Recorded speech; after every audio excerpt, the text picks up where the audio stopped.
Halo Bray, kembali lagi di Mas Jawa Kata. Oke Rek, jadi hari ini tuh kita kedatangan tamu spesial. Sopo itu, Pak? Mungkin bisa langsung diperkenalkan sama orangnya sendiri ya. Siap. Silakan Bapak, siapa? Oke, ini pertama kali aku di sini. Ya. Oh, yes. Ini spesial banget soalnya aku diundang pertama kali di Mas Jawa Kata. Oke, terima kasih Mas. Langsung diperkenalkan mungkin. Oke, jadi perkenalkan guys, aku Tony dan aku pernah berkuliah sebagai sarjana hukum dan sekarang aku bekerja di bidang legal. Oke, Tepuk tangan dulu, Pak. bukan dulu. Jadi kenapa kok hari ini kita itu kedatangan Mas Tony, Mbak? Kita hari ini mau membahas tentang pesta demokrasi. Pesta demokrasi ya. Ya. Oh, oke. Karena kan sebentar lagi kita akan menyambut Suasana suasana pemilu. pemilu. Mungkin kita akan sharing dan kulik dari sudut pandang Mas Tony. Ya, disclaimer dulu Mbak. Kenapa kok kita harus ada Mas Tony? Karena dari basic kita berdua itu kita nggak ada passion di arah ke situ. Ya. Jadi daripada nanti ada salah kata atau bagaimana, mending kita langsung membahas hal ini tuh sama Mas Tony, yang dimana notabene dia itu ada basic hukumnya. Ya. Di era saat ini ku pesta demokrasi ku lekat dengan segala jenis pelaksanaan pemilu gitu ya. Betul. Jadi ya mulai dari pemilihan presiden terus hingga pemilihan anggota legislatif di situ mungkin kita sebagai masyarakat biasa menyebutnya dengan istilah pesta demokrasi. Ya, betul. Jadi untuk lebih jelasnya dan lebih spesifikasinya langsung aja tak tanya langsung pada Mas Tony. Oke, silakan. Oke, jadi gini, ini tentang pesta demokrasi ya. Ya. Jadi sejarah pesta demokrasi itu sebenarnya pertama kali dicetuskan oleh Presiden Soeharto. Jadi Presiden Soeharto itu ketika berada di dalam suatu rapat, ya, rapat di mana rapat untuk mempersiapkan pemilu. Jadi rapat nasional persiapan pemilu namanya. Oh ya. Dan itu terjadi di 1982. Oh. Ya, di 1982 itu rapat dan istilah pesta demokrasi itu muncul ketika di dalam rapat itu Soeharto bilang begini, kita harus menganggap suatu pemilu ini sebagai suatu pesta demokrasi, begitu. Jadi karena ada kalimat dari situ, akhirnya orang mengenal apa itu pesta demokrasi.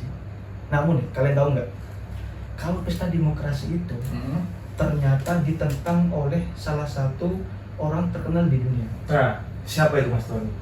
Jadi namanya adalah John Steeds Pemberton.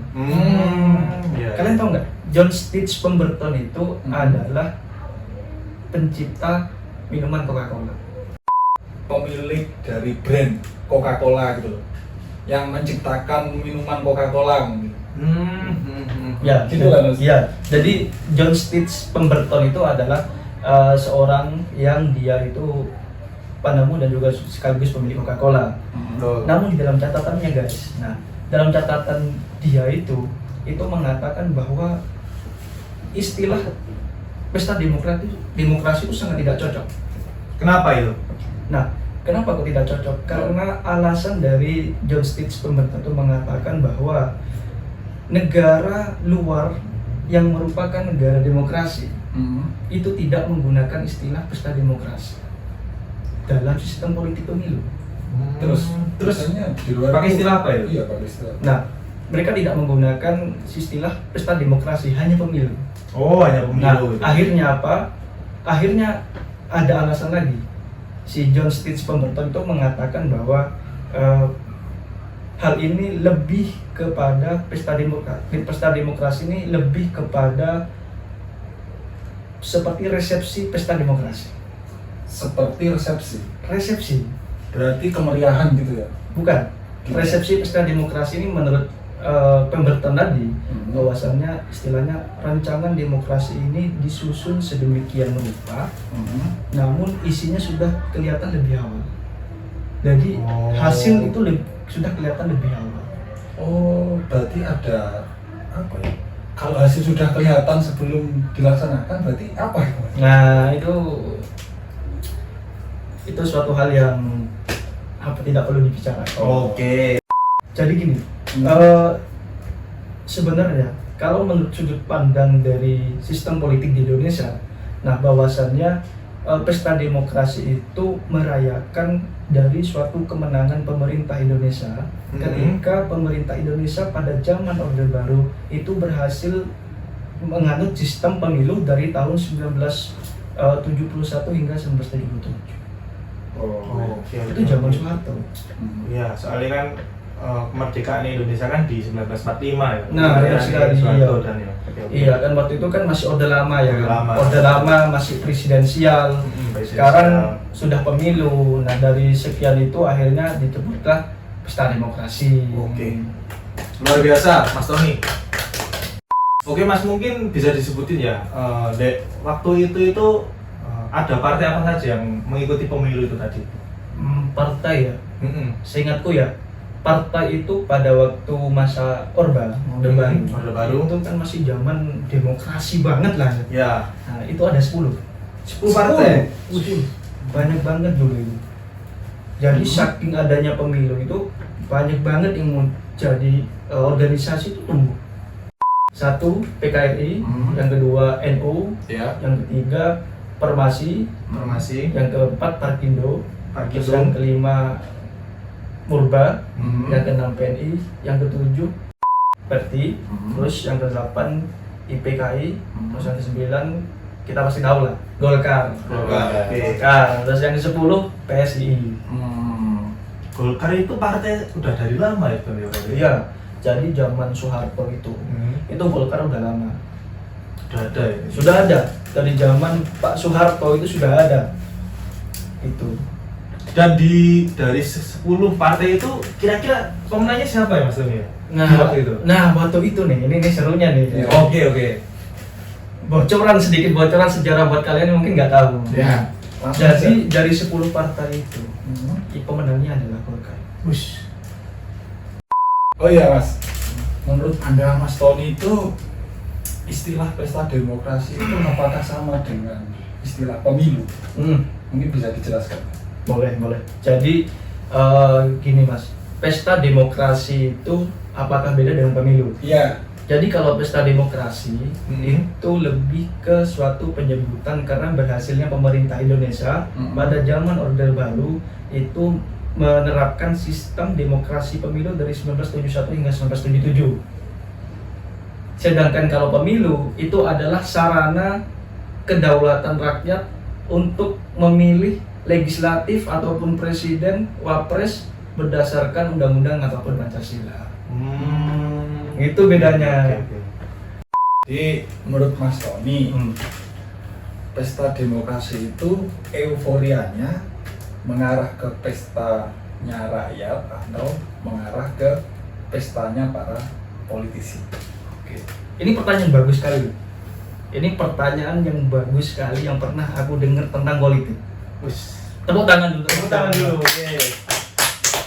Oke, jadi gini.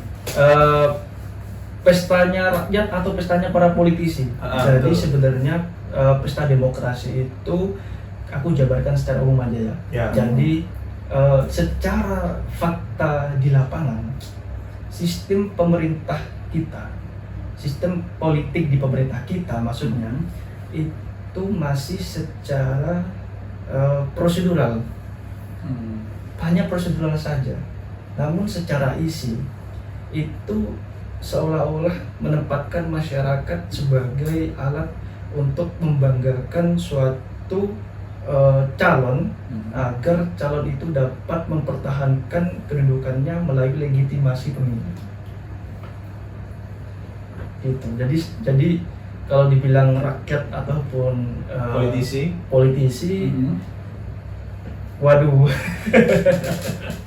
belum bisa menegaskan ya. Belum bisa menegaskan, tapi secara sudut pandang politik kita ya seperti itu. Oke. Aku pengen tanya satu lagi Mas Tony sebenarnya. Apa tuh?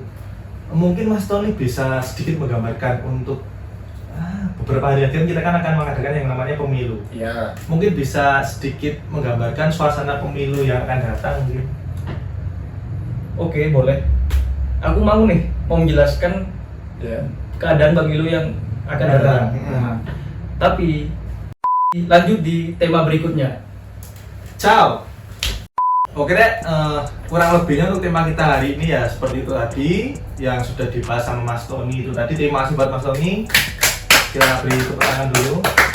Dan untuk lebih penjelasan lebihnya untuk soal yang pemilu pemilu ke depan akan kita bahas di tema kedua kita. Oke. Jadi ya ditunggu pokoknya ya. Ditunggu. Sama mungkin ada tambahan Pak? Kita berdua dari Esa Kreatif mengucapkan banyak terima kasih kepada teman-teman yang sudah setia menonton kita dari video awal sampai saat ini.